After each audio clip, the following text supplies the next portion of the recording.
വാണി.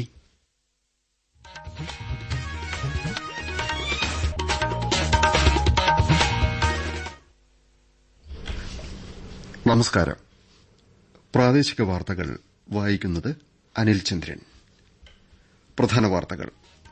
കഴിഞ്ഞ വർഷത്തെ national Jio science പുരസ്കാരങ്ങൾ രാഷ്ട്രപതി ദ്രൌപദി മുർമു ഇന്ന് ന്യൂഡൽഹിയിൽ സമ്മാനിക്കും. ഭക്ഷ്യമേഖലാ സംരംഭകർ ഇന്ത്യയെ ശുഭപ്രതീക്ഷയോടെയാണ് കാണുന്നതെന്ന് പ്രധാനമന്ത്രി നരേന്ദ്രമോദി. സുതാര്യവും കാര്യക്ഷമവുമായ ഭരണനിർവഹണം ജനാധിപത്യ സംവിധാനത്തിലെ അടിസ്ഥാന തത്വമാണെന്ന് മുഖ്യമന്ത്രി പിണറായി വിജയൻ. സംസ്ഥാനത്ത് മഴ വീണ്ടും ശക്തമാകുന്നു. ഇന്ന് 8 ജില്ലകളിലും ലക്ഷദ്വീപിലും മഞ്ഞ ജാഗ്രത. ഏഷ്യാകപ്പ് ട്വന്റി ക്രിക്കറ്റിൽ ഇന്ത്യ പാകിസ്ഥാൻ ഫൈനൽ. വാർത്തകൾ വിശദമായി. കഴിഞ്ഞ വർഷത്തെ നാഷണൽ ജിയോ സയൻസ് അവാർഡുകൾ രാഷ്ട്രപതി ദ്രൌപദി മുർമു ഇന്ന് സമ്മാനിക്കും. ആജീവനാന്ത നേട്ടത്തിനും ദേശീയ ജിയോ സയൻസ് മേഖലയിലെ സംഭാവനകൾക്കും പുറമെ ദേശീയ യുവ ശാസ്ത്രജ്ഞ അവാർഡും രാഷ്ട്രപതി ഭവനിലെ ചടങ്ങിൽ കൈമാറും. ആഗോള നിക്ഷേപകർ, പ്രത്യേകിച്ച് ഭക്ഷ്യമേഖലാ സംരംഭകർ ഇന്ത്യയെ ശുഭപ്രതീക്ഷയോടെയാണ് കാണുന്നതെന്ന് പ്രധാനമന്ത്രി നരേന്ദ്രമോദി പറഞ്ഞു. വേൾഡ് ഫുഡ് ഇന്ത്യ 2025നെ ന്യൂഡൽഹിയിൽ അഭിസംബോധന ചെയ്യുകയായിരുന്നു പ്രധാനമന്ത്രി. ആഗോള വെല്ലുവിളികൾ ഉയർന്നുവരുമ്പോഴെല്ലാം ഇന്ത്യ അതിനെ മറികടക്കാൻ നിരന്തരമായി മുന്നോട്ട് വന്നിട്ടുണ്ടെന്ന് പ്രധാനമന്ത്രി പറഞ്ഞു. പൊതുസേവനവും സദ്ഭരണവും ലക്ഷ്യമിട്ട് കേന്ദ്ര ഗവൺമെന്റ് നടപ്പാക്കിവരുന്ന പരിഷ്കരണ നയങ്ങൾ രാജ്യത്ത് സുപ്രധാന മാറ്റങ്ങളാണ് കൊണ്ടുവരുന്നത്. ഇന്ത്യയുടെ ബഹിരാകാശ മേഖലയെ പുതിയ ഉയരങ്ങളിലേക്കെത്തിച്ച പരിവർത്തന നടപടികളാണ് ആകാശവാണി ഇന്ന് സേവാപർവ് പരമ്പരയിലൂടെ വിശദീകരിക്കുന്നത്. പ്രധാനമന്ത്രി നരേന്ദ്രമോദിയുടെ നേതൃത്വത്തിൽ പ്രപഞ്ചവുമായി വിപ്ലവകരമായ ബന്ധങ്ങളാണ് രാജ്യം കൈവരിച്ചിരിക്കുന്നത്. ഭാവന യാഥാർത്ഥ്യത്തിലേക്കും സ്വപ്നങ്ങൾ അസാധാരണ കണ്ടെത്തലുകളിലേക്കും എത്തിച്ചേരുകയാണ്. ബഹിരാകാശ മേഖലയിൽ ഒന്നിനു പുറകെ ഒന്നായി നാഴികക്കല്ലുകൾ കൈവരിക്കുന്നത് തികച്ചും സാധാരണമായി മാറിയിരിക്കുകയാണെന്ന് ദേശീയ ബഹിരാകാശ ദിനത്തിൽ പ്രധാനമന്ത്രി നരേന്ദ്രമോദി അഭിപ്രായപ്പെട്ടിരുന്നു. Semi cryogenic engine, electric propulsion തുടങ്ങിയ അവശ്യ ബഹിരാകാശ സാങ്കേതിക വിദ്യകളിൽ ദ്രുതഗതിയിലാണ് രാജ്യം പുരോഗതി നേടിയിരിക്കുന്നത്.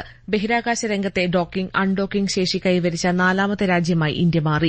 ഗ്രൂപ്പ് ക്യാപ്റ്റൻ ശുഭാൻഷു ശുക്ലയുടെ ബഹിരാകാശ യാത്ര ഇന്ത്യയുടെ ആദ്യ മനുഷ്യ ബഹിരാകാശ യാത്രയായ ഗഗൻയാന്റെ വിജയത്തിലേക്ക് ആദ്യപടിയാണ്. 2035ഓടെ സ്വന്തം ബഹിരാകാശ നിലയം സ്ഥാപിക്കാൻ ഇന്ത്യ തയ്യാറെടുക്കുകയാണ്. സ്വകാര്യ മേഖലയെ ബഹിരാകാശ സാങ്കേതിക വികസനത്തിൽ ഉൾപ്പെടുത്തുന്ന കേന്ദ്ര ഗവൺമെന്റിന്റെ നയപരമായ ഇടപെടലുകളുടെ വിജയമാണ് ഈ നേട്ടങ്ങൾ. ദേശീയ ജലസുരക്ഷാ സംരംഭത്തിന് ന്യൂഡൽഹിയിൽ കൃഷിമന്ത്രി ശിവരാജ് സിംഗ് ചൌഹാനും ജലശക്തി മന്ത്രി സിആർ പാട്ടീലും ചേർന്ന് തുടക്കമിട്ടു. ദേശീയ തൊഴിലുറപ്പ് പദ്ധതി ഫണ്ടിന്റെ ഒരു ഭാഗം ജലസംരക്ഷണ പദ്ധതികൾക്ക് നിർബന്ധമായി ചെലവിടണമെന്ന് ചടങ്ങിൽ ശിവരാജ് സിംഗ് ചൌഹാൻ പറഞ്ഞു. ഉയർന്ന ജലചൂഷണമുണ്ടാകുന്ന ഗ്രാമമേഖലയിൽ പദ്ധതിയുടെ 65% ഫണ്ട് വെള്ളവുമായി ബന്ധപ്പെട്ട പ്രവൃത്തികൾക്ക് അനുവദിച്ചിട്ടുണ്ട്. പ്രധാനമന്ത്രി നരേന്ദ്രമോദി ജലസംരക്ഷണത്തിന് ഉയർന്ന പരിഗണനയാണ് നൽകിയിരിക്കുന്നതെന്ന് ജലശക്തി മന്ത്രി സിആർ പാട്ടീൽ ചടങ്ങിൽ പറഞ്ഞു. ഇന്ത്യയുടെ പരോക്ഷ നികുതി സമ്പ്രദായം ലളിതമാക്കുന്നതിന് സുപ്രധാന ചുവടുവയ്പ്പാണ് വരും തലമുറ ജിഎസ്ടി പരിഷ്കാരങ്ങൾ. Desk report. മുമ്പത്തെ 5, 12, 18, 28% ജിഎസ്ടി സ്ലാബുകളെ 5%, 18% എന്ന ദ്വിതര ഘടനയിലേക്ക് ലളിതമാക്കിയിരിക്കുകയാണ്. പുകയില, ആഡംബര വസ്തുക്കൾ തുടങ്ങിയ തെരഞ്ഞെടുത്ത ഇനങ്ങൾക്ക് 40% അധിക സ്ലാബ് ഏർപ്പെടുത്തിയിട്ടുണ്ട്. സാധാരണക്കാർ, തൊഴിലാളികൾ, കൂടുതലായി ഉപയോഗിക്കുന്ന വ്യവസായങ്ങൾ, കർഷകർ, കൃഷി, ആരോഗ്യ സംരക്ഷണം, സമ്പദ്വ്യവസ്ഥയുടെ മറ്റ് പ്രധാന ഘടകങ്ങൾ എന്നിവയ്ക്ക് പ്രയോജനം ചെയ്യുക എന്നതാണ് പുതുക്കിയ നിരക്ക് ലക്ഷ്യമിടുന്നത്. വികസിത ഭാരതം എല്ലാ മേഖലകളിലും രാജ്യത്തിന്റെ സമഗ്ര വികാസമാണ് ലക്ഷ്യമിടുന്നതെന്ന് ഗവർണർ രാജേന്ദ്ര വിശ്വനാഥ് ആർലേക്കർ പറഞ്ഞു. കോഴിക്കോട് കേസരി ഭവനിൽ നവരാത്രി സർഗോത്സവത്തിന്റെ 4ാം ദിവസത്തെ സർഗസംവാദം ഉദ്ഘാടനം ചെയ്യുകയായിരുന്നു അദ്ദേഹം. 2047ഓടെ വികസിത ഭാരതം എന്നത് പ്രധാനമന്ത്രിയുടെ സ്വപ്നം മാത്രമല്ലെന്നും എല്ലാവരും പങ്കുചേർന്ന് സാക്ഷാത്കരിക്കേണ്ട ലക്ഷ്യമാണെന്നും ഗവർണർ അഭിപ്രായപ്പെട്ടു. ആത്മനിർഭർ ഭാരതം സ്വദേശി സങ്കല്പം തന്നെയാണെന്നും ഗവർണർ വിശദീകരിച്ചു. ചടങ്ങിൽ മികച്ച വനിതാ സംരംഭക പുരസ്കാരം പ്രശസ്ത ഗൈനക്കോളജിസ്റ്റ് ഡോക്ടർ മിലി മോനിക്ക് ഗവർണർ സമ്മാനിച്ചു. സുതാര്യവും കാര്യക്ഷമവുമായ ഭരണനിർവഹണം ജനാധിപത്യ സംവിധാനത്തിന്റെ അടിസ്ഥാന തത്വമാണെന്നും അത് ജനങ്ങളുടെ അവകാശമാണെന്നും മുഖ്യമന്ത്രി പിണറായി വിജയൻ പറഞ്ഞു. സംസ്ഥാന ഇ ഗവേണൻസ് പുരസ്കാരങ്ങൾ തിരുവനന്തപുരം ഐഎംജിയിൽ വിതരണം ചെയ്യുകയായിരുന്നു മുഖ്യമന്ത്രി.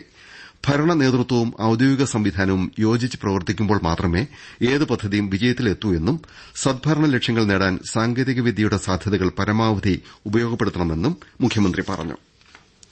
സംസ്ഥാനത്ത് മഴ വീണ്ടും ശക്തമാകുന്നു. ഇന്നലെ തെക്കൻ കേരളത്തിലെ പല ജില്ലകളിലും വ്യാപകമായി മഴ ലഭിച്ചു.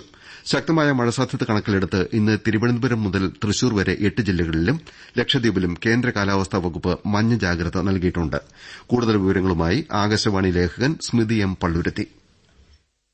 തൃശൂർ മുതൽ തെക്കോട്ടുള്ള 8 ജില്ലകളിലും ഒറ്റപ്പെട്ട ശക്തമായ മഴ ലഭിക്കുമെന്ന സൂചനയുമായി ഇന്ന് മഞ്ഞ ജാഗ്രതയാണ്. നാളെ തെക്കൻ ജില്ലകളിൽ മഴ കുറയുകയും വടക്കൻ ജില്ലകളിൽ ശക്തി പ്രാപിക്കുകയും ചെയ്യുമെന്നാണ് സൂചന. തൃശൂർ മുതൽ കാസർഗോഡ് വരെയുള്ള 7 ജില്ലകളിൽ ശനിയാഴ്ച മഞ്ഞ ജാഗ്രതയായിരിക്കും. ഇന്നലെ തിരുവനന്തപുരം അടക്കം തെക്കൻ കേരളത്തിലെ പല ജില്ലകളിലും വ്യാപകമായ മഴയാണ് ലഭിച്ചത്. കേരള ലക്ഷദ്വീപ് തീരങ്ങളിൽ ഇന്ന് 50 കിലോമീറ്റർ വരെ വേഗത്തിൽ കാറ്റ് വീശുമെന്ന മുന്നറിയിപ്പുണ്ട്. കടലിൽ മത്സ്യബന്ധനത്തിന് പോകുന്നതിൽ നിന്ന് വിട്ടുനിൽക്കാനും കാലാവസ്ഥാ വകുപ്പ് അഭ്യർത്ഥിച്ചിട്ടുണ്ട്. കനത്ത മഴ തുടരുന്ന സാഹചര്യത്തിൽ തിരുവനന്തപുരം ജില്ലയിലെ പ്രൊഫഷണൽ കോളേജുകളടക്കം എല്ലാ വിദ്യാഭ്യാസ സ്ഥാപനങ്ങൾക്കും ജില്ലാ കളക്ടർ ഇന്ന് അവധി നൽകി. മുൻ നിശ്ചയിച്ച പൊതുപരീക്ഷകൾക്ക് മാറ്റമില്ല. പ്രധാനമന്ത്രി നരേന്ദ്രമോദിയുടെ പ്രതിമാസ മൻ കി ബാത് മറ്റന്നാൾ രാവിലെ 11 പ്രക്ഷേപണം ചെയ്യും. ദൂരദർശന്റെയും ആകാശവാണിയുടെയും മുഴുവൻ ശൃംഖലകളിലും പരിപാടി ലഭ്യമാണ്. മൻ കി ബാത്തിന്റെ 126ാം പതിപ്പാണിത്. പ്രാദേശിക വാർത്തകളാണ് കേൾക്കുന്നത്. സംസ്ഥാന മലിനീകരണ നിയന്ത്രണ ബോർഡിന്റെ സുവർണ ജൂബിലി ആഘോഷങ്ങളുടെ ഭാഗമായി അന്താരാഷ്ട്ര പരിസ്ഥിതി കോൺക്ലേവിന് ഇന്ന് എറണാകുളം കറുകുറ്റിയിൽ തുടക്കമാകും. 2 ദിവസത്തെ പരിപാടി നാളെ മുഖ്യമന്ത്രി പിണറായി വിജയൻ ഔദ്യോഗികമായി ഉദ്ഘാടനം ചെയ്യും. മന്ത്രിമാരായ P Rajeev, M B Rajesh, Veena George തുടങ്ങിയവർ പങ്കെടുക്കും. കോട്ടയം മെഡിക്കൽ കോളേജ് അപകടത്തിൽ മരിച്ച തലയോലപ്പറമ്പിലെ ബിന്ദുവിന്റെ കുടുംബത്തിന് NSS നവീകരിച്ച് നൽകുന്ന വീടിന്റെ താക്കോൽ മന്ത്രി ഡോക്ടർ ആർ ബിന്ദു ഇന്ന് കൈമാറും. ഉമ്മൻകുന്നിൽ വൈകിട്ട് സംഘടിപ്പിക്കുന്ന ചടങ്ങിൽ മന്ത്രി വി എൻ വാസവനും സംബന്ധിക്കും. നെല്ല് സംഭരണവുമായി ബന്ധപ്പെട്ട് കർഷകർ നേരിടുന്ന പ്രശ്നങ്ങൾ മനസ്സിലാക്കാൻ കേന്ദ്രസംഘം ഇന്ന് പാലക്കാട് ജില്ല സന്ദർശിക്കും. കേന്ദ്ര കൃഷി ജോയിന്റ് സെക്രട്ടറിയുടെ നേതൃത്വത്തിൽ സംഘം രാവിലെ വടവന്നൂർ പാടശേഖരത്തിലെ കർഷകരെ കാണും. തുടർന്ന് കൊല്ലങ്കോട്, പൊൽപ്പുള്ളി, മലമ്പുഴ എന്നിവിടങ്ങളിൽ കർഷകരുമായി ചർച്ച നടത്തും. സംഘം എലപ്പുള്ളി പാടിക്കോയും സന്ദർശിക്കും. ഏഷ്യാകപ്പ് ട്വന്റി ക്രിക്കറ്റിൽ ഇന്ത്യ പാകിസ്ഥാൻ ഫൈനൽ. ഇന്നലെ ദുബായിൽ സൂപ്പർ 4 മത്സരത്തിൽ ബംഗ്ലാദേശിനെ 11 റൺസിന് തോൽപ്പിച്ചാണ് പാകിസ്ഥാൻ രണ്ടാം ഫൈനലിസ്റ്റുകളായത്. ഞായറാഴ്ചയാണ് ഫൈനൽ. ഏഷ്യാകപ്പിന്റെ 17 എഡിഷനുകളിൽ ആദ്യമായാണ് ഫൈനലിൽ ഇന്ത്യ പാകിസ്ഥാൻ പോരാട്ടം. സാഫ് അണ്ടർ 17 പുരുഷ ഫുട്ബോളിൽ ഇന്ത്യ നേപ്പാളിനെ മറുപടിയില്ലാത്ത 3 ഗോളിന് തോൽപ്പിച്ചു. ഇതോടെ ഫൈനൽ ബർത്ത് നേടിയ ഇന്ത്യ ബംഗ്ലാദേശിനെ നേരിടും. Keralam Subroto cup school football tournament ജേതാക്കളായി. ഫാറൂഖ് ഹയർ സെക്കൻഡറി സ്കൂൾ ഉത്തരാഖണ്ഡിലെ അമിനിറ്റി CBSE പബ്ലിക് സ്കൂളിനെ മറുപടിയില്ലാത്ത 2 ഗോളിന് തോൽപ്പിച്ചാണ് ജേതാക്കളായത്. ജേതാക്കളെയും കോച്ചിനെയും മന്ത്രി PA മുഹമ്മദ് റിയാസ് അഭിനന്ദിച്ചു. മലപ്പുറത്തുനിന്ന് M സുരേഷ് ബാബു. 6.5 പതിറ്റാണ്ടോളം ചരിത്രമുള്ള സുബ്രതോ ഇന്റർ സ്കൂൾ ഫുട്ബോൾ ചാമ്പ്യൻഷിപ്പിൽ ഇതാദ്യമായി കേരളം ജേതാക്കളായി. ഡൽഹിയിലെ ജവഹർലാൽ നെഹ്റു സ്റ്റേഡിയത്തിൽ നടന്ന കലാശ പോരാട്ടത്തിൽ പൊരുതിക്കളിച്ച ശക്തരായ ഉത്തരാഖണ്ഡ് അമ്യൂണിറ്റി CBSE പബ്ലിക് സ്കൂളിനെ മറുപടിയില്ലാത്ത 2 ഗോളുകൾക്കാണ് കേരളത്തിന്റെ ഫാറൂഖ് ഹയർ സെക്കൻഡറി സ്കൂൾ വീഴ്ത്തിയത്. PP മുഹമ്മദ് സലീം നയിച്ച കേരള ടീം ഒരു മത്സരവും തോൽക്കാതെയാണ് കിരീടം നേടിയത്. കളിയുടെ തുടക്കം മുതൽ ആക്രമിച്ചു കളിച്ച എതിരാളികളുടെ വരയിൽ അപ്രതീക്ഷിതമായാണ് 20ാം മിനിറ്റിൽ തഗലാംബെ കേരളത്തിനു വേണ്ടി പന്തെത്തിച്ചത്. ഗോൾ തിരിച്ചടിക്കാൻ CBSE ടീം കിണഞ്ഞു പരിശ്രമിച്ചെങ്കിലും കേരളത്തിലെ പ്രയോഗം അതിശക്തമായി നിലകണ്ടതോടെ എല്ലാം വിഫലമായി. ഒപ്പം കാലം കാത്തുവച്ച കപ്പ് ആദ്യമായി മലയാളത്തിന്റെ മണ്ണിലേക്ക്. കണ്ണൂരിൽ സംസ്ഥാന സ്കൂൾ ഗെയിംസ് ആൺകുട്ടികളുടെ അണ്ടർ 19 വോളിബോളിൽ തൃശൂർ ജില്ല ജേതാക്കളായി. തിരുവനന്തപുരത്തെയാണ് അവർ തോൽപ്പിച്ചത്. അണ്ടർ 19 പെൺകുട്ടികളുടെ മത്സരങ്ങൾ രാവിലെ ആരംഭിക്കും.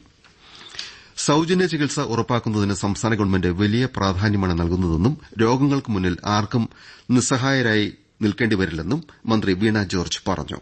പാലക്കാട് എലപ്പുള്ളി താലൂക്ക് ആശുപത്രിയുടെ പുതിയ കെട്ടിടം ഉദ്ഘാടനം ചെയ്യുകയായിരുന്നു മന്ത്രി. മാറാത്തത് ഇനി മാറും എന്ന സന്ദേശവുമായി BJP സംസ്ഥാന വ്യാപകമായി സംഘടിപ്പിക്കുന്ന ഗൃഹസമ്പർക്കത്തിന് കോഴിക്കോട് ജില്ലയിൽ തുടക്കമായി. കോഴിക്കോട് സിറ്റി ജില്ലാ കമ്മിറ്റിയുടെ പരിപാടി സംസ്ഥാന സെക്രട്ടറി K രഞ്ജിത്ത് ലഘുലേഖ നൽകി ഉദ്ഘാടനം ചെയ്തു.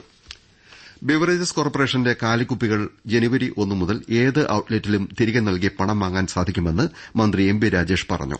ഇതിനാവശ്യമായ യന്ത്ര സംവിധാനം ജനുവരിക്ക് മുൻപ് പൂർത്തിയാക്കും. വയനാട് DCC പ്രസിഡന്റ് സ്ഥാനമൊഴിഞ്ഞ ND അപ്പച്ചനെ AICC അംഗമായി തെരഞ്ഞെടുത്തു. ഇന്നലെ രാവിലെയാണ് അദ്ദേഹം DCC പ്രസിഡന്റ് സ്ഥാനം രാജിവെച്ചത്. വയനാട് DCC പ്രസിഡന്റായി KPCC സെക്രട്ടറി DJ ഐസക്കിനെ പ്രഖ്യാപിച്ചു. പ്രധാന വാർത്തകൾ വീണ്ടും.